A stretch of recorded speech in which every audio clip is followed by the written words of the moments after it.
Tu veux qu'on commence par une question ou tu veux qu'on mange tranquillement? Il faut des questions, hein. Comment vous appelez ça en français? Pâté en croûte. Je veux bien un petit verre. Mais bon, là, c'est pas une conférence cette soirée, c'est Entre amis. c'est un dialogue entre amis. Question iconoclaste. Vas-y. Est-ce que Jésus était un physicien quantique?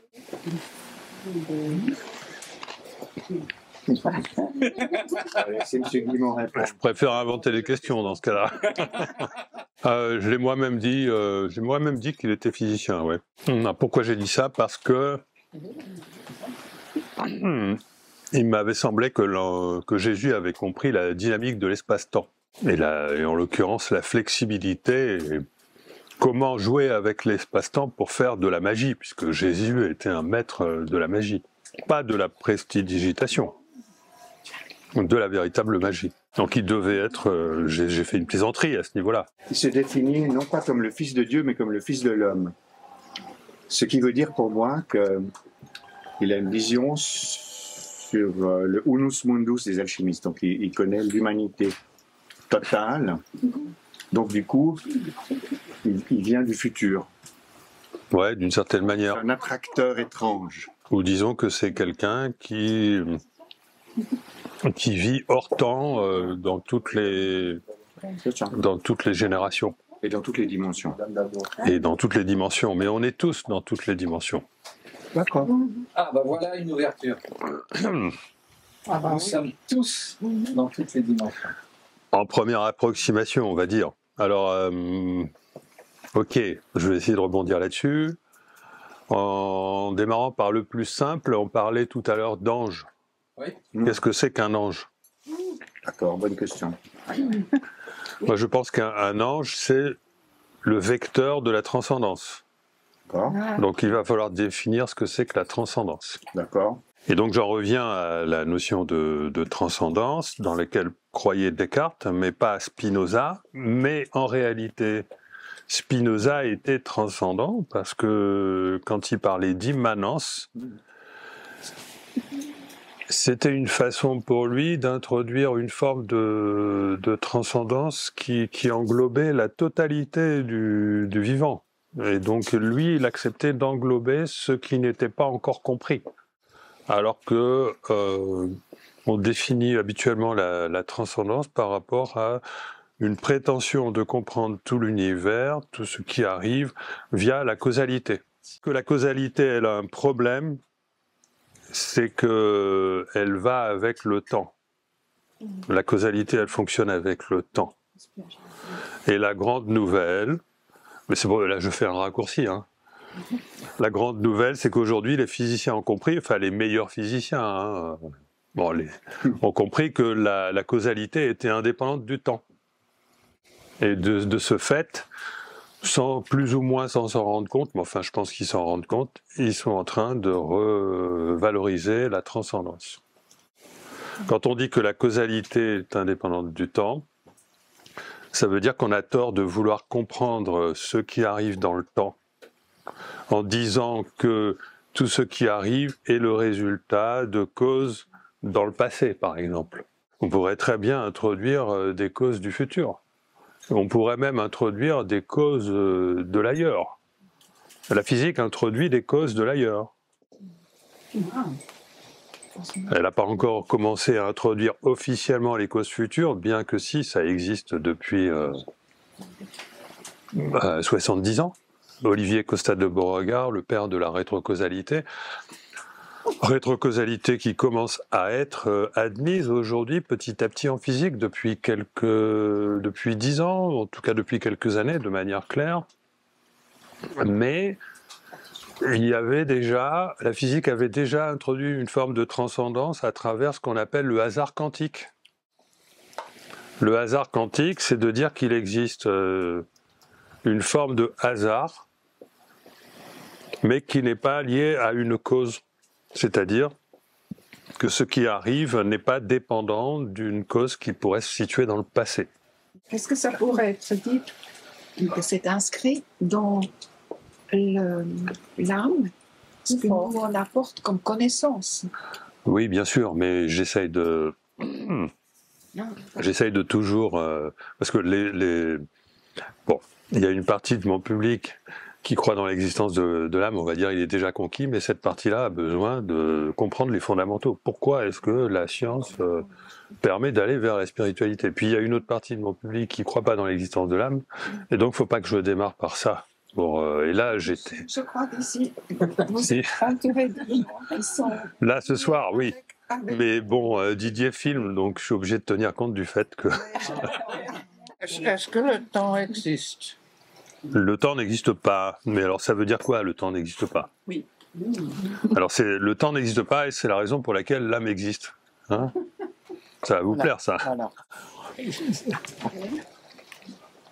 Le temps n'existe pas, ça veut pas dire que le temps n'existe pas au sens où le futur n'existerait pas ou quelque chose comme ça. Le temps existe, bien entendu, en tant que quatrième dimension de l'espace de notre futur. Mais cet espace de notre futur, c'est bel et bien un espace, et c'est-à-dire qu'il est déjà réalisé. Il est déjà là. Ok, le futur existe déjà, mais ce que ça veut dire qu'il est déjà tracé à l'intérieur d'un territoire des possibles. Mais qui dit territoire des possibles, ça dit qu'il y a d'autres possibles et que donc le tracé pourrait changer. C'est comme ça qu'il faut comprendre notre futur. Mathématiquement, il est difficile de concevoir un univers pour lequel le futur ne serait pas déjà réalisé. Et donc pour concilier les deux, la meilleure façon de faire, c'est de dire, bon, à tout moment, il existe un tracé qui est celui de notre futur. On peut même aller dans le futur pour aller voir. Donc on doit concilier un futur qui est bel et bien déjà là. Et donc j'en viens à l'âme, parce que l'âme joue un rôle pour changer la trajectoire. Et l'âme, elle a deux aspects. Elle a l'aspect apprentissage, c'est-à-dire elle s'incarne, bon, on va dire elle s'incarne dans un corps, c'est pas pour rien. C'est pour vivre une certaine expérience. Et elle a l'aspect mission, esprit, destinée, vocation, etc. C'est-à-dire que l'âme se fait le vecteur, le média par lequel l'esprit vient à nous. Hein, donc, et là, il s'agit de changer la trajectoire au niveau de sa destination.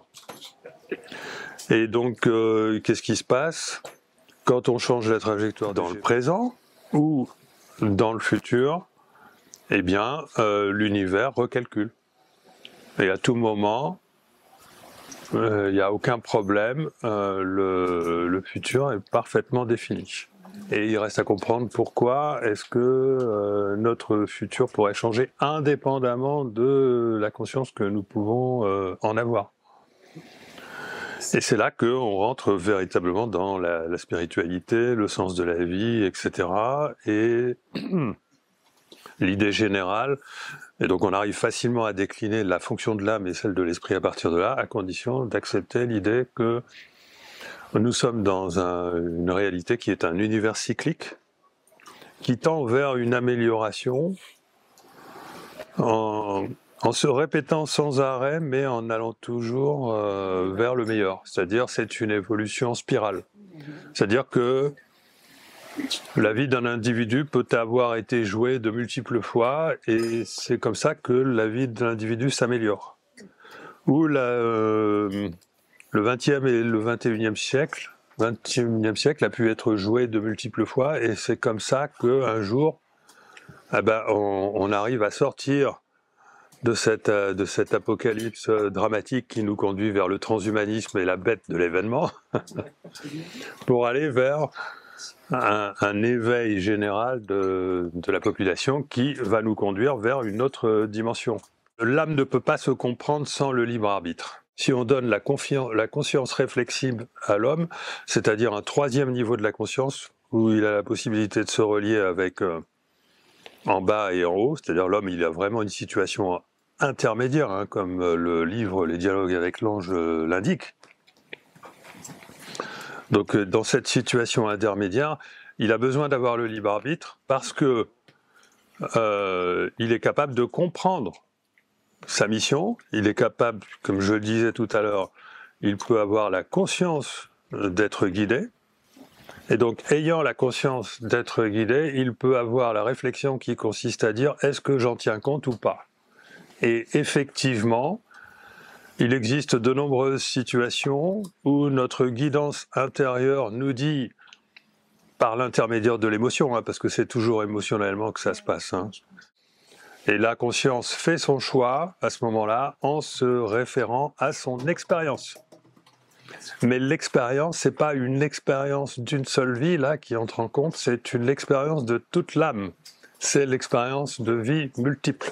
Et c'est pour ça que c'est complètement irrationnel d'imaginer qu'il puisse y avoir une mécanique qui puisse déterminer que tel choix ne peut pas être libre parce qu'il y a une cause intrinsèque. Pour qu'il, même hors du temps, parce que les causes futures sont des causes. Les causes transcendantes sont des causes. C'est Aristote qui a introduit plusieurs sortes de causes. Il avait d'ailleurs parfaitement raison, mais bon, les anciens, ils n'étaient pas complètement cons. Et au moins, les mathématiques aujourd'hui et la physique nous mettent en face de situations où, d'ailleurs on appelle ça Dieu qui joue au dé, nous mettent en face de situations où la cause n'existe pas. Elle est indépendante du temps, mais il existe des situations où il n'y a pas de cause. Ou en tout cas, elles sont non locales. Et donc non locales, ça veut dire qu'elles font appel à une reliance indépendante non locale, indépendante de l'espace du temps, et là on est sur autre chose. Dans un premier temps, être intelligent, ça consiste à nier la réalité du libre arbitre, puisque être intelligent, ça consiste à s'apercevoir de ses propres conditionnements, ou de ceux des autres. Mais dans un deuxième temps, si on a vraiment fouillé la question, on s'aperçoit que non, le libre arbitre, il y a des cas où il est absolument fondamental et il est fondé sur la vibration de l'être. Voilà, et ça c'est une deuxième partie. Mais le libre arbitre, il n'est pas fondé sur la cause, évidemment, parce que ça sera incompatible, mais il est fondé sur la vibration de l'être. Il faut bien comprendre que ce qui est admis en physique aujourd'hui, malgré tout ce qu'on a trouvé, c'est le modèle standard. On sait qu'il est faux, mais tant qu'on n'a pas mieux, on reste là-dessus. C'est une sorte de protectionnisme académique qui fait que le gars qui est assis sur une branche pourrie, il reste sur sa branche le plus longtemps possible, même s'il sait qu'elle est pourrie, parce que il n'en voit pas d'autres. Voilà, c'est ça l'idée. Et on a toutes les preuves, et les physiciens le reconnaissent, même les académiques. On a toutes les preuves du fait que le modèle standard est faux, parce qu'il ne permet pas de comprendre la matière noire, l'énergie noire, l'antimatière, etc., etc. On pourrait aligner la masse, d'où vient la masse en physique, etc. Rares sont les physiciens comme moi qui disent que la physique a fait d'immenses progrès pour comprendre notre situation dans l'univers, qu'est-ce que c'est que l'homme, etc., etc. Mais ce n'est pas admis, ce n'est pas du tout politiquement correct. Je vais être classé, je vais être banni. Quand on reste dans un état d'esprit darwinien, quand on reste dans un état d'esprit où il y a eu une création, un Big Bang, quand on reste dans un état d'esprit où tout est déterministe, tout est mécanique, etc., on n'avance pas. Et ça, c'est le gros problème de la science à l'heure actuelle. C'est pour ça qu'elle est si facilement exploitée par les transhumanistes, par les matérialistes, par les anglo-saxons, les mondialistes, pour nous conduire vers ce que vous savez. Renverser la statue de la connaissance, et renverser la statue de la connaissance, ça consiste à remettre la conscience au premier plan. Et c'était pourtant Descartes qui nous y avait invités.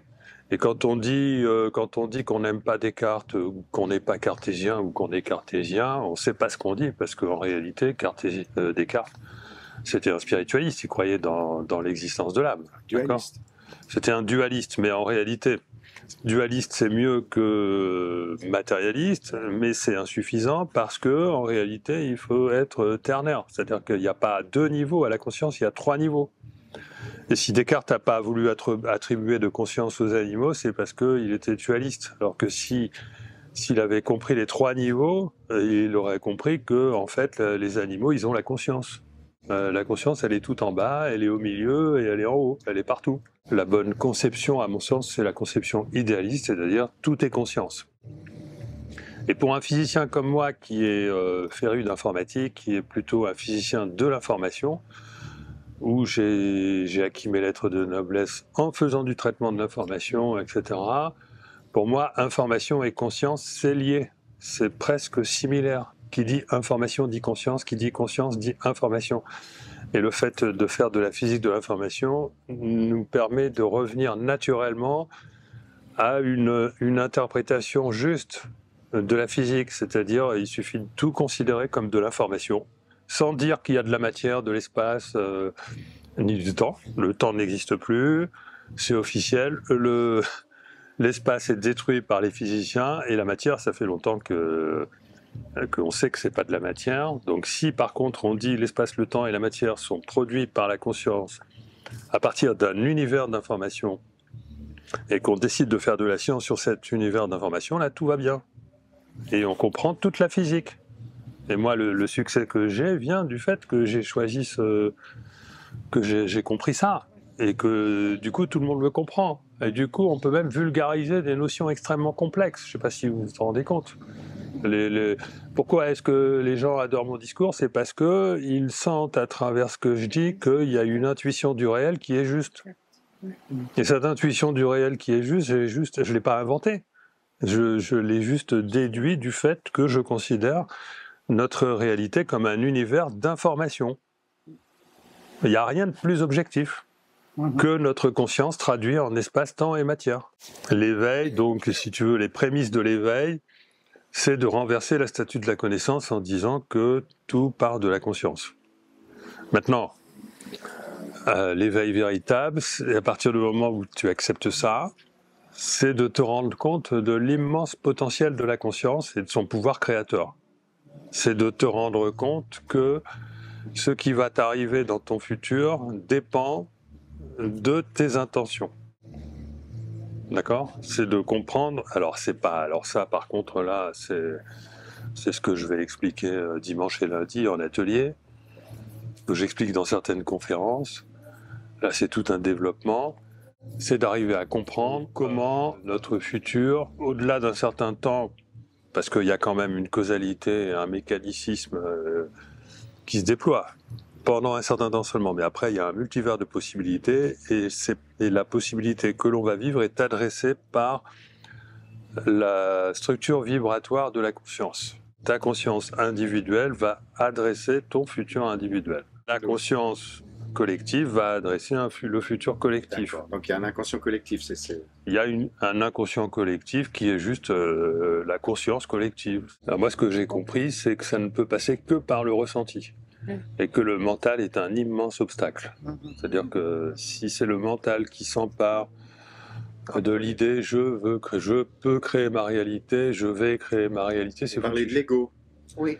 L'ego, c'est un peu plus grand. Oui. Ouais, alors c'est vrai qu'il y a un problème au niveau de la terminologie, parce qu'on utilise aussi la notion de mental supérieur. Ouais. Mental supérieur, ça veut dire intuition, et là on est dans la vibration. On n'est pas dans le mental inférieur qui, lui, est prisonnier du temps. D'accord. Voilà. C'est le cerveau qui crée le temps et c'est le cerveau dont dépend le mental inférieur qui nous conditionne à un système de croyances. J'appelle cerveau archaïque. Cerveau archaïque. Et si on tombe là-dedans, on tombe dans la prison du temps, donc dans la prison du raisonnement. C'est-à-dire la causalité, c'est-à-dire on va essayer de comprendre, de tout mettre en boîte. Ils vont dire le gars, ah ça y est, j'ai compris comment je crée mon futur, il faut que je pense à ça et que je prouve tel truc. Et en gros, c'est le type qui essaye de faire de la magie, tu vois. Voilà. Ouais. Et là, il se plante systématiquement. À la limite, il va réussir à produire mais quelque chose de négatif. Donc on appelle ça la magie noire. C'est-à-dire que ce qui est négatif est en général plus facile à produire que ce qui est positif. L'énergie involutive. L'énergie involutive, c'est ce qu'on vit en ce moment, c'est toute la décadence de l'Occident qui fait que, à partir du moment où on est en chute, on ne peut pas comprendre pourquoi on chute, parce qu'on n'a pas les éléments pour comprendre pourquoi c'est une chute, et on exacerbe les côtés négatifs de cette chute pour ceux qui sont capables de voir les chutes. Il y a d'un côté un futur qui est viable et de l'autre côté un futur qui n'est pas viable. Il y a d'un côté un futur qui va amener à quelque chose de grandiose et d'un autre côté un futur qui va amener à la destruction. Donc il ne faut pas dire 50-50, s'il y a 51%, c'est eux qui vont... Non, c'est pas comme ça que ça marche. Parce que le futur qui amène à la destruction, il produit rien de nouveau. Le chemin vers l'éveil est un chemin sans retour. C'est-à-dire que dès qu'on est éveillé, on ne peut plus se réendormir. Et donc le nombre de personnes qui prennent conscience du fait qu'on va vers un renouveau est tel qu'à un moment donné, le renouveau a lieu tout de suite. Mais il n'y a pas besoin de 50%, on va dire, enfin mathématiquement, pour qu'il ait lieu. Simplement, il a lieu à 10%, il a lieu, mais dans un futur un petit peu plus lointain. Donc moi, c'est pour ça que je crois pessimiste. Je suis même extrêmement joyeux de m'apercevoir qu'il y a peut-être 15% des gens qui ont compris, enfin même des Occidentaux, qui ont compris la situation, ce qu'on est en train de vivre en ce moment, que c'est une chute, et que derrière cette chute, il y a quelque chose de super. Bon, même si on n'a pas encore basculé, il faut juste être un peu patient, quoi. C'est juste, faut laisser la masse critique jouer son rôle. La bonne nouvelle, elle est déjà là. Et donc là, il y aura deux catégories de personnes. Il y a les personnes qui sont trop liées à l'ancien système et qui vont en souffrir, et puis les personnes qui ont déjà pris leurs mesures, qui ont déjà pris des mesures pour pas se retrouver piégées par le système, et qui, eux, seront beaucoup plus heureuses, je pense. De toute façon, la destruction, elle est nécessaire. Oui, c'est ça. Mais je pense qu'elle fera moins de dégâts que ce que l'Apocalypse avait prévu il y a 2000 ans. L'Apocalypse, c'est une bonne nouvelle, mon ami. Oui. Et à votre avis, nous ne sommes pas seuls dans l'univers. Bah, Il y a évidemment. d'autres civilisations. Est-ce qu'elles ont des contacts avec nous? Si oui, Bien sûr, oui. Tout ça. Oui, on est d'accord, mais j'aimerais vous entendre là-dessus. Ah bah non, il suffit d'écouter les témoignages à l'heure actuelle, au Congrès américain, ont lieu des auditions qui vous disent tout. Et en plus, quand vous étudiez le dossier, mais il vaut mieux que ce soit vous qui l'étudiez, parce que moi j'ai compris un tas de trucs, mais je peux pas, c'est trop long. Donc vous allez me prendre pour un allumé. Moi en fait, j'étais déjà intéressé par l'hypothèse qu'il y avait bel et bien eu des crashs, parce qu'issus de ces crashs, il y avait des tas de documents qui avaient fuité. Et dans ces documents, il y avait des révélations extraordinaires que quelqu'un qui ne comprenait pas l'inexistence du temps ne pouvait pas comprendre. C'est-à-dire que vous avez des trucs qui ont été écrits dans les années 50-60 de différentes sources qui impliquent une compréhension de l'espace-temps que l'on a acquise en physique au début du XXIe siècle. Et donc, moi, quand vous êtes confronté à ça, vous vous dites, là, comment est-ce qu'ils ont fait pour avoir de telles informations des décennies en avance? En avance sur quelque chose qui n'est même pas encore révélé, qui n'est même pas encore officiel. Et c'est tout ce genre d'éléments-là qui ont apporté une crédibilité. Pour ce qui me concerne, j'en suis déjà arrivé à une quasi-certitude, pour ne pas dire une certitude, sur la réalité du contact. La révélation de ce contact impliquerait un tel changement dans notre vision de la réalité qu'on ne pourrait pas le supporter. D'où la nécessité d'être éveillé pour accepter cette réalité. Voilà. D'où la notion d'ange pour tamponner. Alors après, il faudra relier tout ce qui est ange, religion, chrétienté, etc. avec notre situation au sein de la galaxie. Hein. C'est ça, donc, et des autres galaxies. Voilà. Et des autres univers. Voilà. Et moi, je pense que le pontificat l'a compris. Enfin, comment on appelle ça, Pape François. Pas le pape François. Le Vatican le sait. Le Vatican est au courant de ça depuis longtemps et ce sont les premiers à dire bah non, on peut pas le révéler parce que bon ben voilà. Les Elohim, il n'y a qu'à traduire. Hein. On est dans une matrice, mais c'est purement conceptuel.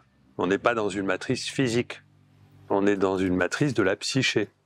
Eh oui. Donc, c'est de la vibration. c'est nous qui nous enfermons tout seuls dans cette matrice. Voilà. Parce qu'on gobe la matrice. On est Mais on a le libre arbitre, on n'est pas obligé de la gober, la matrice.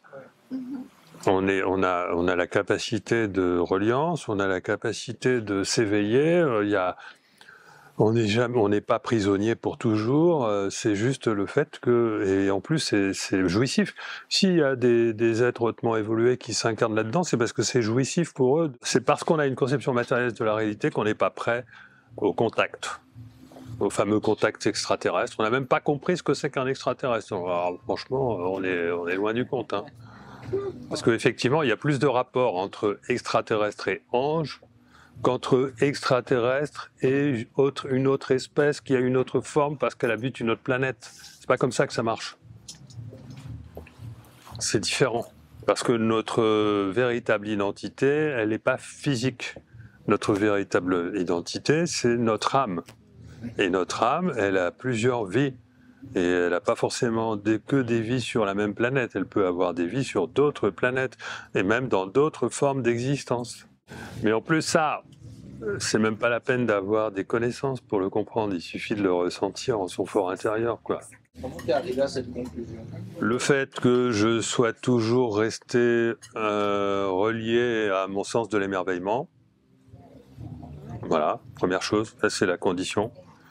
Il n'y a pas eu un moment où j'ai rompu avec ça, avec mon enfant intérieur, si on peut dire. Et le fait que j'ai passé ma vie à chercher à comprendre, mentalement. Ah oui. Il fallait faire ce passage pour comprendre, non? C'est-à-dire que si tu cherches à comprendre mentalement en perdant la reliance, tu te perds. Ouais. Mais quand tu as perdu, c'est là que ça te met à... Et c'est ça qui te recentre. Et donc, du coup, il faut se faire confiance à son intuition, mais en fait, l'intuition, ça se développe. Et moi, je pense que j'ai bien développé mon intuition dans ma jeunesse en me disant, lorsque je lis des bouquins, parce que l'intuition, ça se forge par l'expérience de la lecture.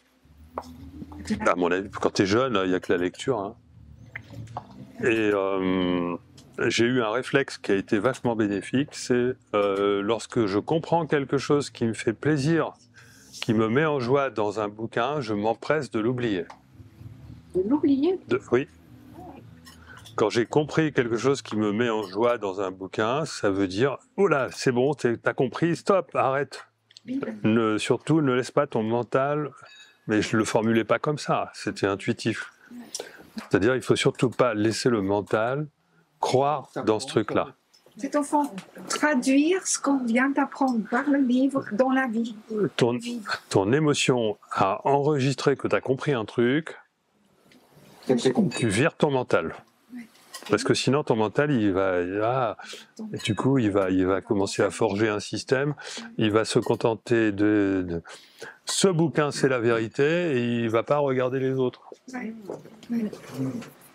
Il va pas faire le travail de synthèse et du coup de maturation qui est nécessaire pour comprendre des informations contradictoires.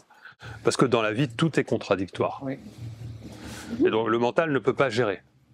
C'est pour ça que l'intelligence artificielle, elle n'est pas intelligente. Hein.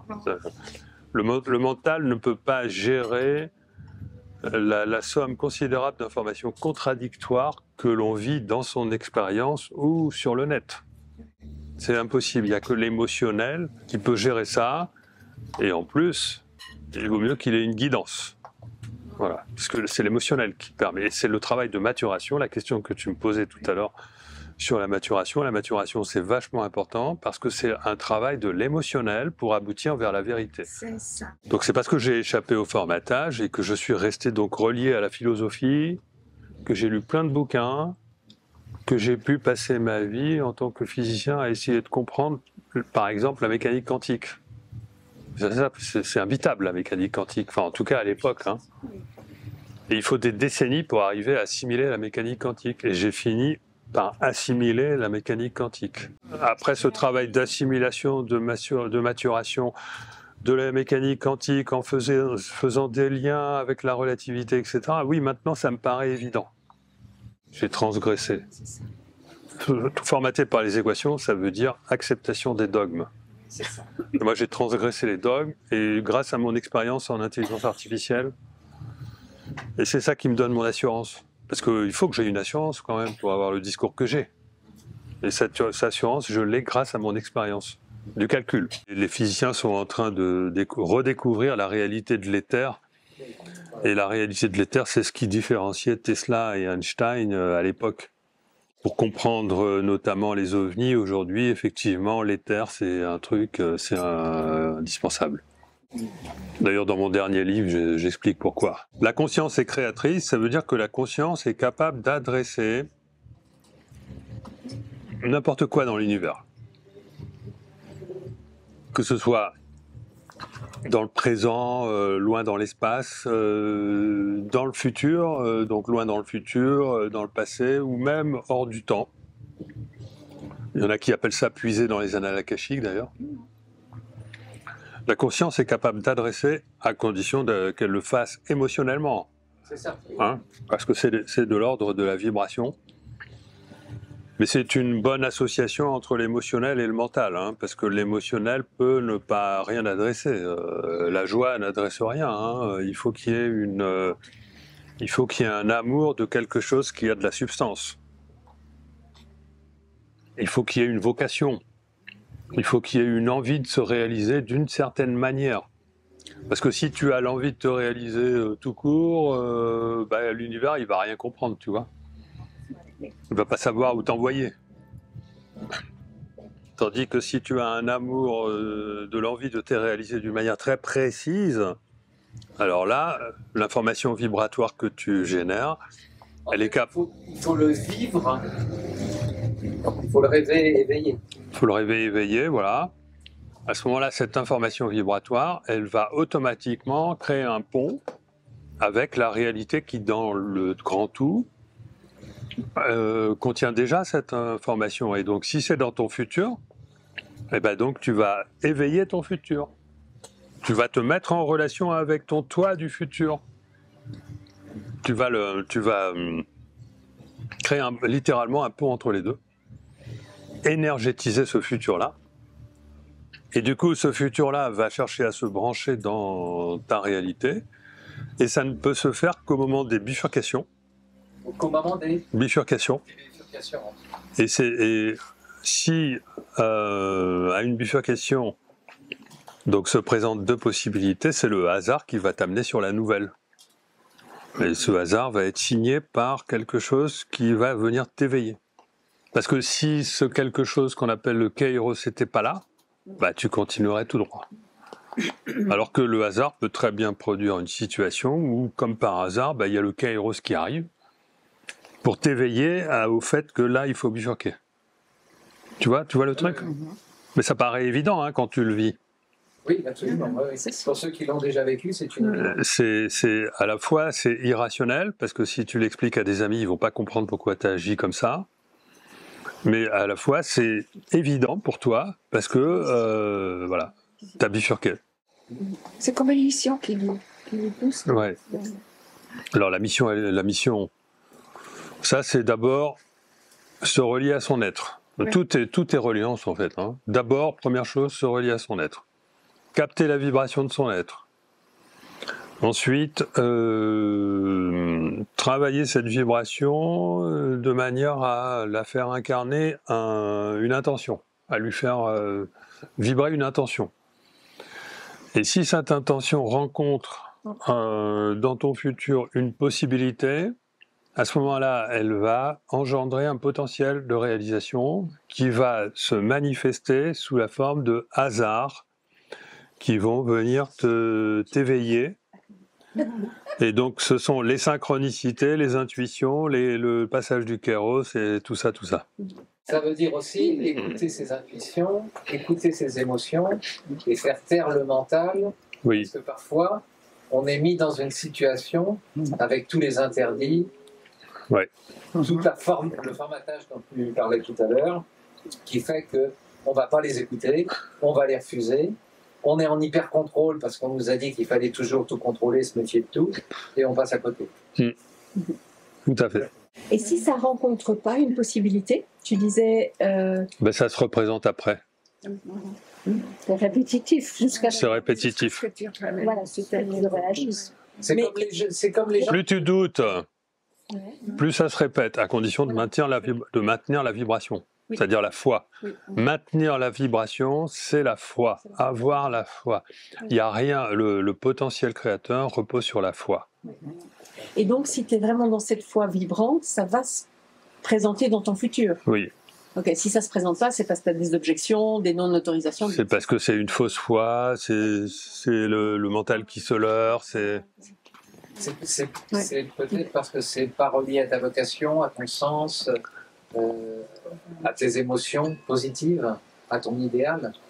Parfois, il y a des gens qui rêvent à certaines choses, mais ils ne sont pas connectés âme, cœur, esprit. Et ils rêvent à certaines choses par rapport à d'autres, ou par rapport à des illusions qu'on pourrait appeler marketing. Et ça ne se passe pas, parce que ce n'est pas en eux. Conscient de son futur comme s'il était déjà présent, oui, ça marche. Tu sais que ça va arriver, parce que tu l'as décidé. C'est la puissance du libre arbitre. Tu l'as émotionnellement décidé. Ouais, tu l'as émotionnellement décidé. Mais là, c'est la foi. C'est-à-dire tu l'as rêvé. Ouais, c'est ça. Tout à fait une promesse. Ouais.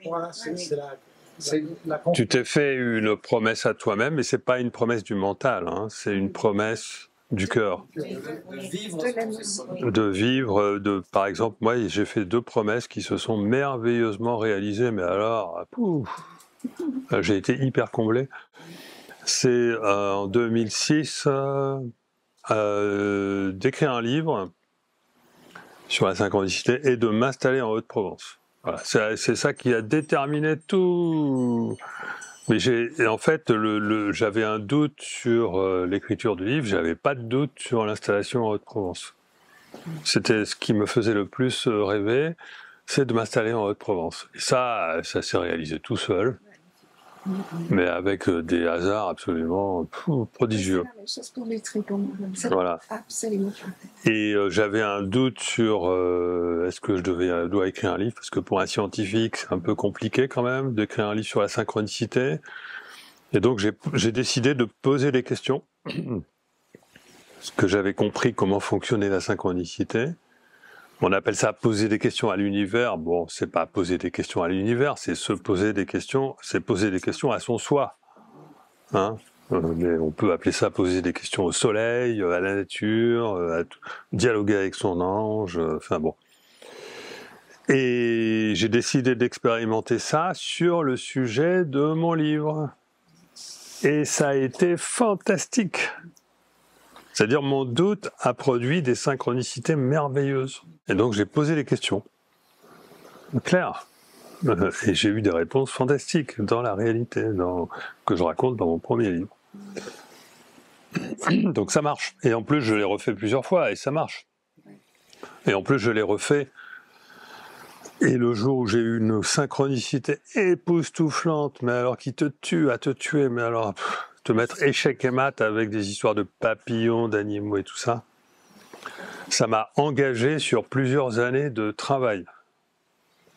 C'est-à-dire le fait que j'ai eu la réponse apportée par des animaux, et ce qui m'a fait faire le travail le plus difficile de ma carrière.